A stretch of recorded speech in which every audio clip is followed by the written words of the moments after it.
yang bermaksud Allah Subhanahu wa taala firman dalam Quran Karim, ya ayyuhan manusia tanpa kira bangsa, bahasa dan budaya. Ini aku nak cakap. Inna khalaqnakum min dzakarin wa untha. Kami sengaja jadikan kamu ada laki-laki dan perempuan. Waja'alnakum syu'uban wa qabaila. Dan kami sengaja jadikan kamu kelompok-kelompok dan kaum-kaum. Lita'arafu, supaya kamu mudah kenal kami. Inna akramakum indallahi atqakum. Sesungguhnya yang paling dia mengikuti Allah ialah paling bertakwa kepada Allah Subhanahu wa taala.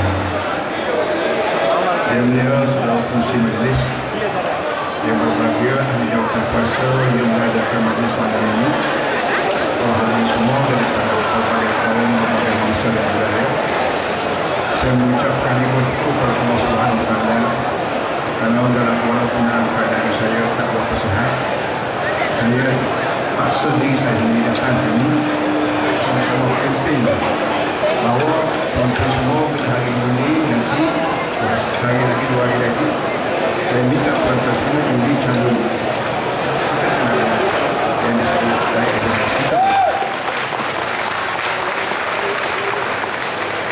orang sekalian. Saya datang bukan kerana orang Melayu, tapi nama Islam. Kalau saya datang dengan orang Melayu, saya buat macam mana supaya Cina berhati kepada saya. Tak boleh, Cina tetap Cina, Melayu tak Melayu.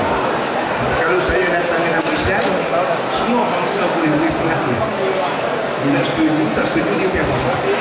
Jadi saya datang dengan nama pemimpin Parti Islam Malaysia, dan saya telah diundi oleh rakyat Kelantan di tahun 90 sampai Kelantan duduk di bawah PAS 20 tahun lebih kurang. Sampai sekarang saya diberi amanah untuk pimpin Kelantan. Orang ini semua UMNO, sepatutnya saya bersama dengan UMNO, bersama Melayu. Dan saya sendiri telah pun masuk Barisan Nasional tahun 70-an. Akan rasa Allah itu minta dapat bersaing supaya bersama mereka kerana UMNO ketika itu mengalami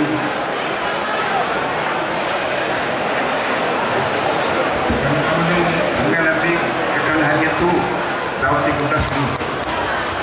Saya sebagai pemimpin PAS, saya menyokong kuat supaya PAS bersama dengan UMNO dalam Barisan Nasional. Tetapi boleh kerana kawan lain tak setuju, maka PAS Kelantan bercepat. Ada yang menjadi Hamil, ada yang menjadi PAS, ada yang menjadi kalau memang lebah bersatu sebagainya. Bila kami masuk dalam Barisan Nasional dan UMNO mulai gagah, dia tenang kami, tak ada masalah. Kami terasa bagaimana pahitnya hidup sama UMNO. Kami rasa sakit, sengit, tak mahu bersama dengan UMNO kerana kena pepatah Arab sebut salmin kalbak ya Allah, salmin kalbak ya Allah. Kalau orangnya kurus, dia ada gemuk, digigit tangan kamu balik. Jadi perangai yang ditunjuk oleh UMNO Melayu Muslim yang asingkan politik daripada UMNO.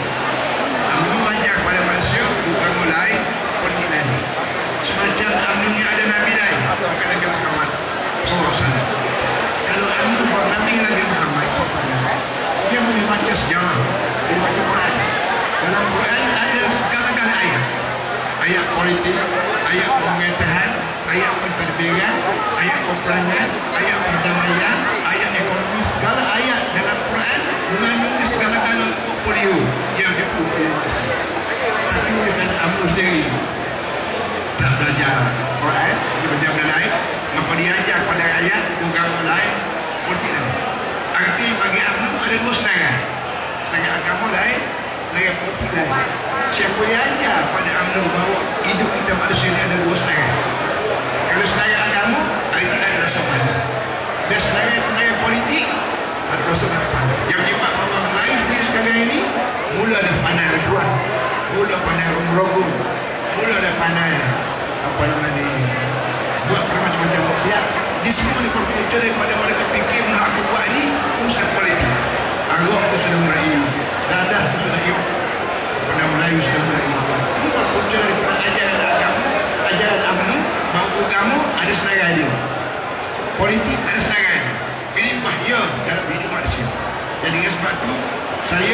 sebagai seorang pemimpin PAS buat keputusan.